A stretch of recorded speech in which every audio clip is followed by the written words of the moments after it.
Oh, yeah. New year. Back to work.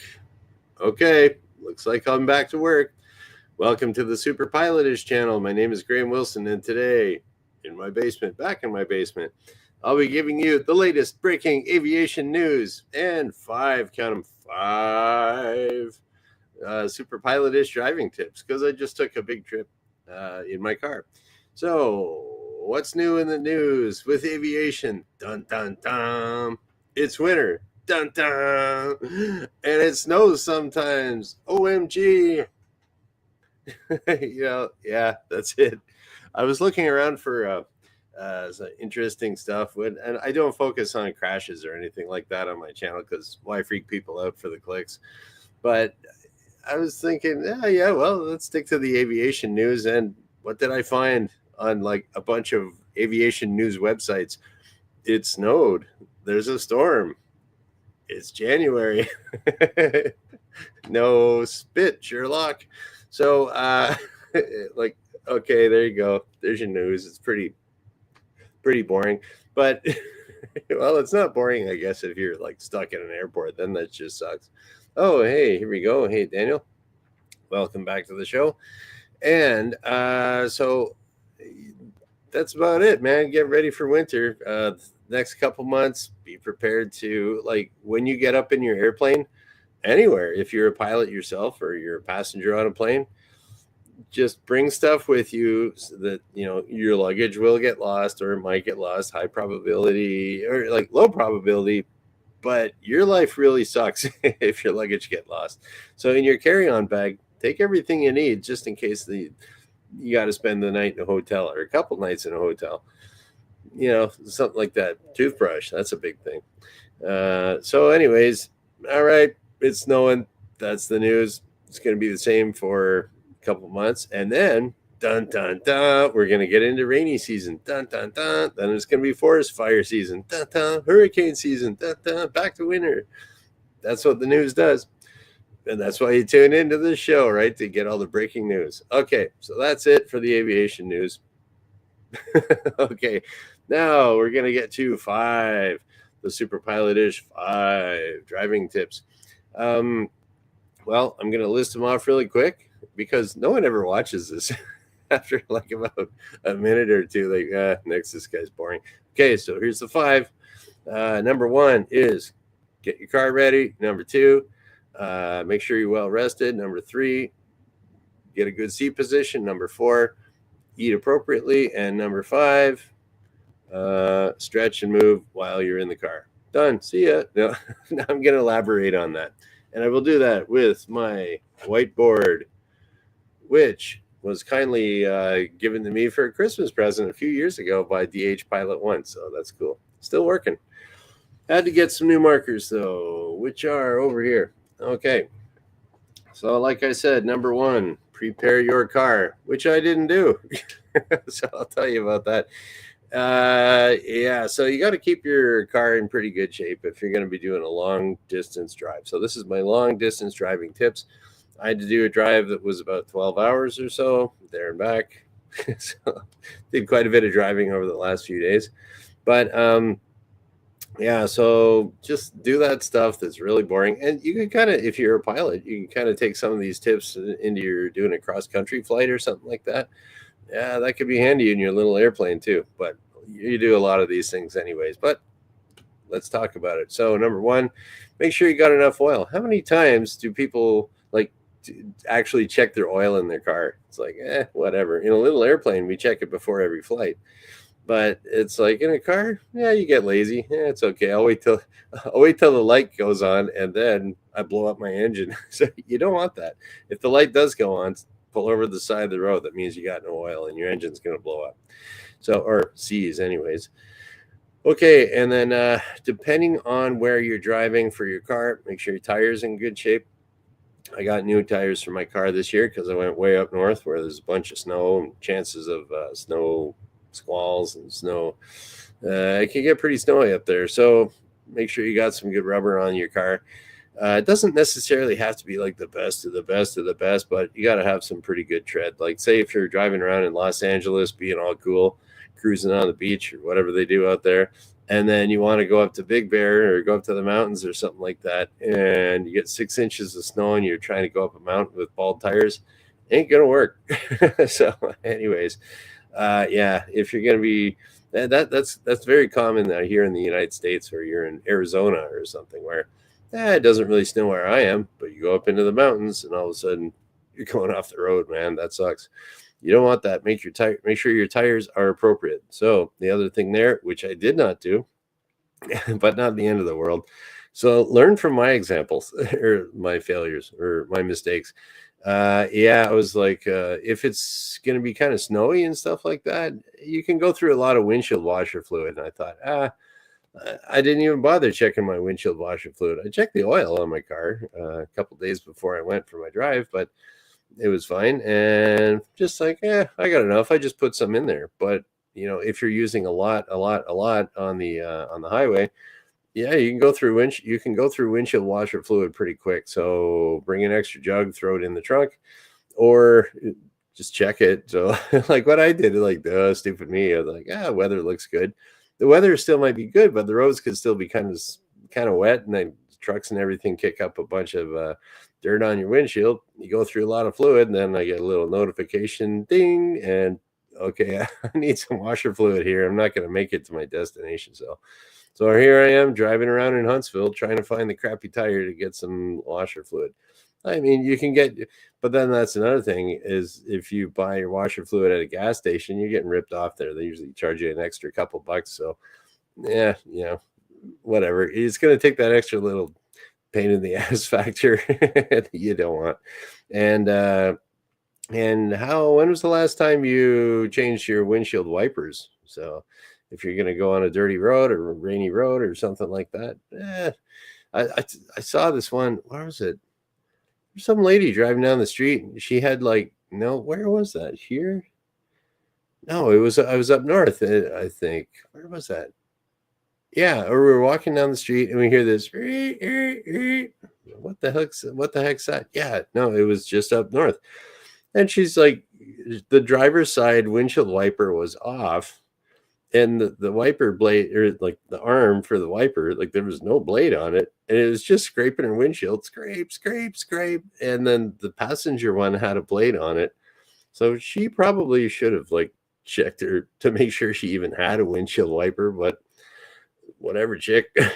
Scratch the hell out of your windshield, I guess. So you want to check that before you're on the road. I have had it before where I was driving a truck. Actually, I drove a tractor trailer for a few months. Didn't really like it too much, but one time I was driving and it started to rain, and then the truck that I was driving, the windshield wiper was garbage. I couldn't see anything, and I was like, "Oh man, I gotta get a new windshield wiper for my truck here because I'm not driving an 18-wheeler down the highway with no windshield wiper." So I went to stopped off at, it was like this little truck stop, kind of the first one I saw. Oh, okay, they should have like a backup wiper there. Totally got ripped off on a truck, great big truck windshield wiper.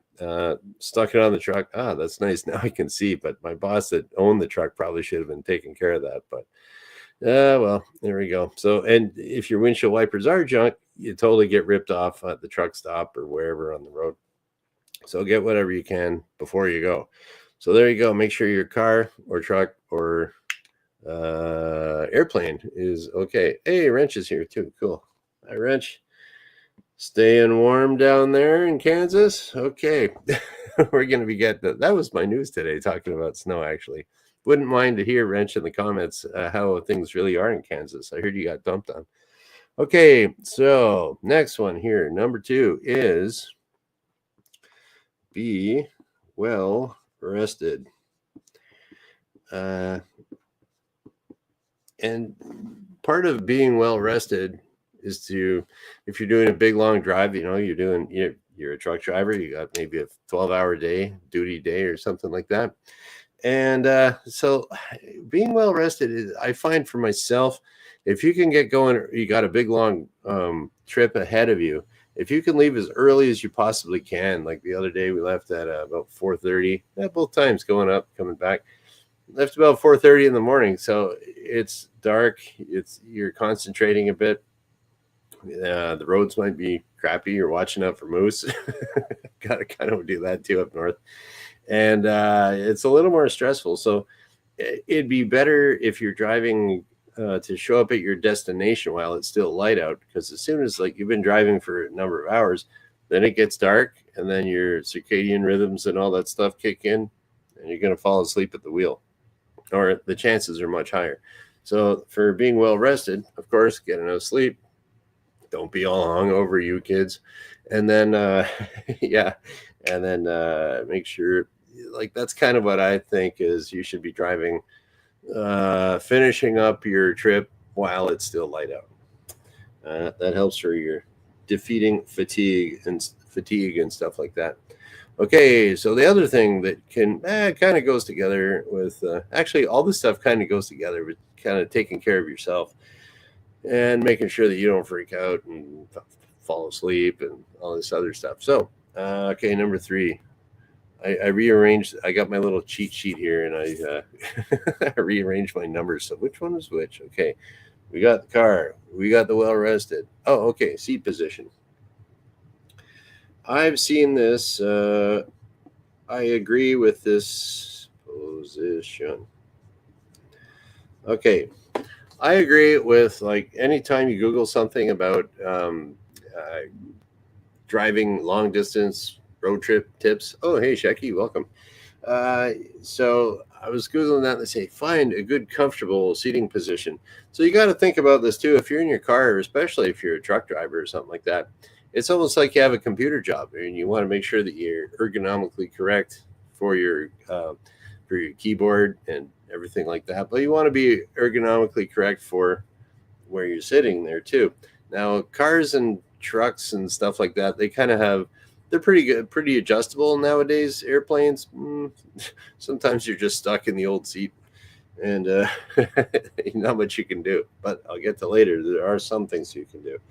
So make sure your seat position is good, and every once in a while, just change it. So move it forward a bit, move it back a bit, give it a tilt back, give it a tilt forward, really forward, whatever you want to do. But change the seat position every once in a while. And I find that really helps getting all stiff, because, like, now that I'm in my mid-50s, it's like you get off at a rest stop or something, and you get out of the car, and you're like, me and the old lady are walking like an old man and an old lady. Like, I'm all stiff and old. What am I, 90? You whippersnappers these days with all your bendy bones and things. Okay, number 4. We had seat position. Okay, wait a minute. Did I goof that up? Yeah, okay, we're getting to number 4. All right, food. So this is all kind of part of the I'm Safe checklist that DH Pilot was bringing up the other day for airplane guys. But food. So what should you be eating for food? You're taking a long trip. Now, I have done this many times where you go someplace and, like, you want a good greasy breakfast, like I used to absolutely love having like 3 sausage McMuffins and a Tim Hortons coffee, like getting a double. Oh man, that really got me going on my road trip. I could do that when I was a little bit younger, but now that I'm older, it just kind of puts you to sleep. And I can't eat that McDonald's grease as much anymore. But earlier this year, I drove down to Florida, and I had biscuits and gravy for breakfast, and I couldn't turn it down because, like, here in Canada, you can't get biscuits and gravy anywhere. I mean, you can make it yourself, but that's a bit of work. And but, like, man, if I get biscuits and gravy, it's like, I love that for breakfast. And it's like, oh, I'm in Tennessee. Oh, biscuits and gravy. Awesome. So I picked out on that. And then by about 10 o'clock in the morning, I'm driving and falling asleep. And it's like, okay, I should have just had a banana or something. So you want to kind of keep, okay. I was going to write down some, like, sub points there, but I'll just say them. So you want to keep it light. Don't fill up your stomach too much, and don't spike your blood sugar and all that stuff, because insulin, blah, blah, blah. I don't know, keto diet, vegan, whatever you want to call it. It's just like, keep it light, dude. That's what I say. And so what I found for me in the mid-50s, and I'm sure I'm going to be when I'm an old man driving around all miserable, waving my finger at these whippersnappers, on their skateboards. I don't know. Yeah. So I find that you got to have, well, what works for me. We did this just my girlfriend and I. We did this as just an experiment. We had a bunch of mandarin oranges, those little oranges they sell only around Christmas. Absolutely awesome oranges. I love those. And we were just like, just one time we were driving back from another long road trip, and we had a bunch of these oranges. And I'm like, I really hate feeling like if you're driving your car, you can kind of peel your oranges, but you're distracted and it's kind of a pain. But if you want to, if you're just by yourself, you got peel up a bunch, throw them in a Ziploc bag, and don't eat those. Or if you got a great co-pilot like me, she can peel them and just give them to me as I need them. And the oranges I find are pretty good because you get bored and you just want to eat, So don't have any potato chips or any of the junk food or anything in the car or the truck or whatever. Then you turn into that big fat trucker guy that's, I'm gonna have the big trucker breakfast, 10 eggs and bacon and beans and grits and whatever. Oh yeah, it sticks to your bones. Makes you 300 pounds. So it makes you fall asleep. So you got to chug 10 times as much coffee. So you don't want those big things. So like I'd say keep it light, like oranges, apples, bananas are great. I find because you can just peel them, eat them, chuck the peel out the window. Hopefully not on the car next to you. Wheel it, or you can. What I like to do for bananas, if you got a car that can do it, use the electric window. Roll down the passenger side window and just wheel it out there, and it'll go on the side of the road and decompose. So there we go. That's good for that. Another thing I find that really hits the spot if you're, just getting, you're kind of hungry in that, but if you're just eating all this fruit and everything, you still kind of stay hungry, but that'll you can regulate your blood sugar and feeling a little bit tired or something. Eat a little orange, and then boom, you get some sugar high. And as long as you're not impaired by getting the sugar high, if you get some beef jerky or pepperettes or something like that, kind of that protein and stuff. That's what suppresses your appetite once you get the protein. So keto diet, soy vegan, whatever. I just say I like the beef jerky, the pepperettes, and fruit, and maybe just like a little sandwich here and there, but no great big greasy breakfasts, and not for me anymore. Okay, the last thing here kind of goes to the seat position here. So when you're driving along, we'll say, okay, we'll do a slash here. Stretch as much as you can, / move. Okay, and this works here too if you're a passenger for a long flight, flying to Europe, or you're flying to Asia or something like that. If you're in your seat, do some kind of stretch and some kind of movement. So, like, if you watch others, you check out all the different websites and things like that, and they'll always say, while you're sitting here, do this exact exercise, or, whatever. It's just like, oh, yeah, but I forgot. Let's check it on my phone. Oh, I don't have Wi-Fi. You just do anything. That's what I say. So as I was sitting there, so every once in a while, you change your seat position, you lean back, come up forward, nice and straight, whatever. And then, but, you're driving, and then you can be like, I can drive with this hand, and I can just go like this and block I can block what my girlfriend's seeing over here. No, or whatever, do some kind of stretch, go back, take the other one, stick your arm out the window if it's warm, give it a stretch back like that. Maybe you got your steering wheel, you can kind of go forward like this, slouch down, super straight, whatever you got to do. And then so move around, or even like you can just kind of, I don't know, like this. I'm moving my hands. I'm moving my other hand. It's magic. I don't know. Those magicians have this way of like hiding stuff. Where is it? I don't know. I'm not a magician. That seems like a lot of work just to fool people. Anyways, I guess they feel cool if they're a magician. That'd be awesome if you're a shoplifter, though. Oh, where's that merchandise? In my pocket, Yeah. I don't advocate that, but but It's just a fact. If you're a magician, you'd be an awesome shoplifter. But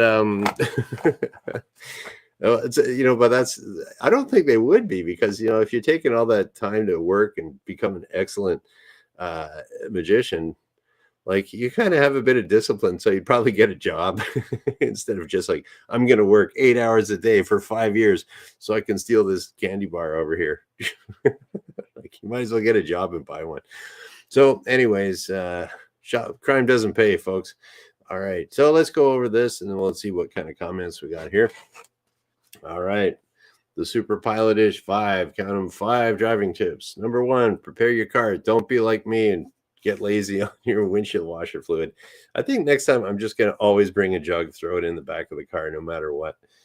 And of course, that goes with everything else. Now, if David Perodin, the safety doc, was here, that guy's got every like first aid safety thing in the back of his car. We were kind of emailing back and forth there. Yeah, the safety doc's got everything, man. Little triangles, reflective triangles, whatever. But yeah, I get some jumper cables, whatever you got to do to prepare your car as you need. Most importantly, oil and windshield washer fluid. Make sure your tires got enough air, stuff like that. Okay, make sure you're well rested. Fatigue is your enemy on a long trip. Make sure you try to finish up your trip while the sun is still up, because once it goes down, you start nodding off, and then you don't want to be like all these guys driving off, falling asleep, and going into the median. Okay, seat position, change it every once in a while, and yeah, just do that. Even like every time you change the radio station, change the radio station, change my seating position, or whatever, however you want to do that. Every 5, 10, 15 minutes, whenever you think of it, change your seating position. Food. Remember, no big greasy breakfasts to knock you out. Unless you're young and they just, I don't know, young people, they can just eat whatever they want. McDonald's 3 times a day. And I don't know, eventually that catches up to you. About 25, you start getting the gut. Okay, and just watch it on your food. I keep it light, just like a little sandwich here. Fruits, little vegetables even, like little chopped up little celery and carrots and healthy snacks like you're supposed to eat. And what else? Stretch and move. That kind of goes along with your seating position here. Let me get my reflection here.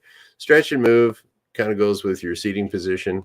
And yeah, so whatever stretches you want to do them. Get creative.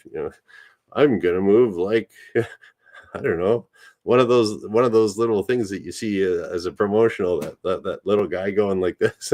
I'll do that in the car, but keep a hand on the steering wheel. And there we go. That's it. Superpilotish. We're back in the saddle here for the new year, boys. All right, so let's see what kind of comments we got here. We got in relationship to the very beginning of the aviation news here. I heard they had lots of snow in Kansas City, and boom, our agent in the field, or the our reporter in the field, is Wrench, and he said he got 2 feet, and so I'm a air and land traffic expert, and Wrench is a meteorologist on the scene in Kansas City, one of my henchmen. So it looks like they got according to my reporter in Kansas City, I haven't been on the road all day yesterday or today. It was very slick in stick shift Mustang Saturday. My wife in all-wheel drive, not so bad. Yeah, those Mustangs are not exactly, they're not, like they got kind of a light rear end on those Mustangs usually. And if you got one with any type of horsepower, that makes it a little slippery too. Yeah. But okay, well, that's good. Good you're all safe. Good you're all safe down there, Wrench. And Happy New Year, Shecky. Yes. And yeah, Shecky also says he likes to get out and stretch every couple hours. Well, usually your bladder will make you do that anyways. But yeah, a couple hours. I'd say on a motorcycle now, for extend the life of your butt on a motorcycle, every hour on the hour is what I found worked out great. Because once your butt starts hurting on a motorcycle, it doesn't go away and it just gets worse. But you can prolong that sore butt just like every hour on the hour, take a break, walk around for 5 minutes or something, get a drink of water at the rest stop, whatever it is. Motorcycles, every hour on the hour. In a car, you can kind of, whenever you're feeling tired, pull over and wake up and go for a little walk around, walk the dog, whatever you got to do. And okay, Shecky likes nuts, jerky, and bananas. Yep, that works too. What do we got here? Okay, we have a confession here. I'm nearly sure I've driven while asleep. This is really bad, and I don't advocate. I know Chuck Yeager said in his book he would fly a T6 California to the East Coast and wake up circling no idea where. Well, he wasn't working for me when I was the chief flight instructor, but I do know this one guy. I think I told the story before, but I'll tell it again because it's sort of relatable. Is this, he was on a cross country, this one instructor, when I was a brand new instructor, this guy was like instructing maybe a year more than me. And I was maybe instructing for a few months. And he said, oh yeah, do you ever get that where, you're with your student on a cross country trip and then you wake up? I'm like, dude, no. I'm watching my student like a hawk to make sure he doesn't screw up and actually doing my job, teaching him. And he's like, oh, that doesn't happen to you? It's like, oh yeah, nice hot day, and you're just kind of bobbing along and you just kind of nod off. Like, no, I don't do that. So I didn't know Chuck Yeager was falling asleep at the T6, but it's possible. I mean, yeah. Well, if you got a T6, if you're falling asleep, do some aerobatics. That'll wake you up. Okay. And Shecky Pavel, he likes the double shots of coffee. It's a nice boost.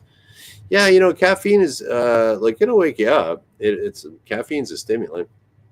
But like once it wears off, it could be a bit of a crash. So, but hey, if you got to stay awake, do what you got to do. Well, coffee was it was invented in World War II. Like everyone used to drink tea before World War II. This is what I read.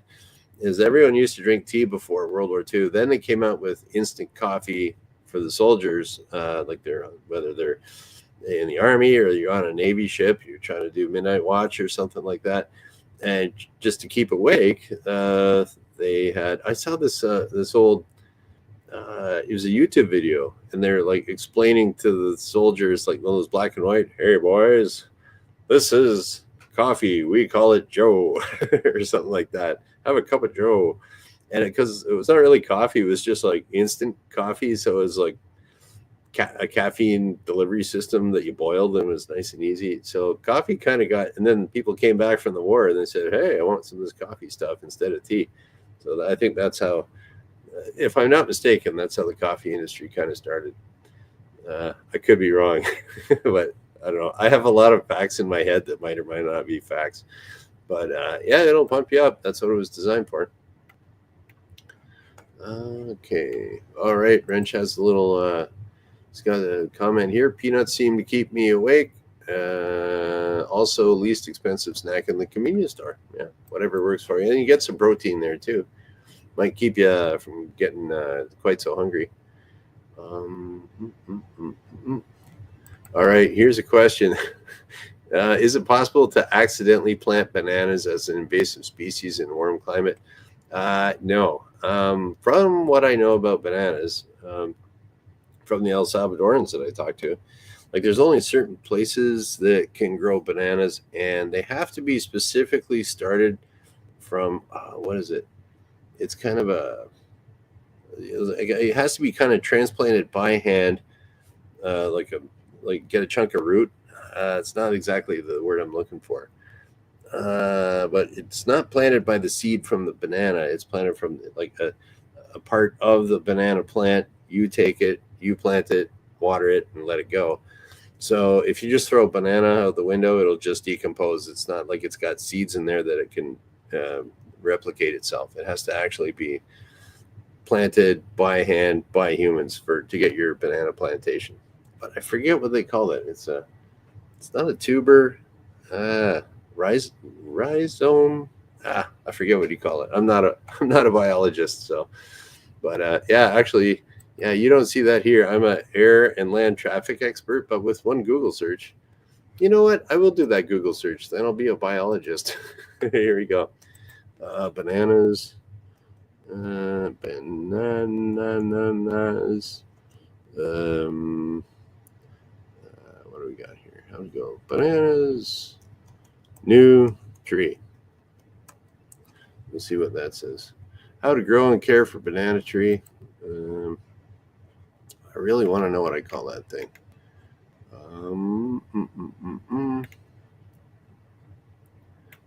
Fast growing garden plants, blah, blah, blah. How to water it, banana tree. Oh, it doesn't say. Oh, it's just like, okay, that website just says if you buy one. How do you do it? Banana. Oh, banana tree, how to plant.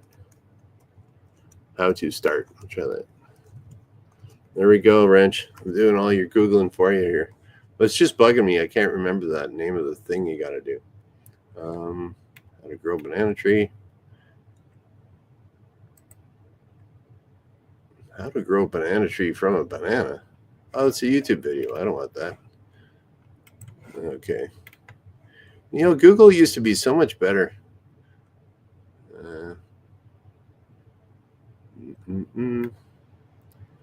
How to grow bananas from seed. What? That's not what I've heard.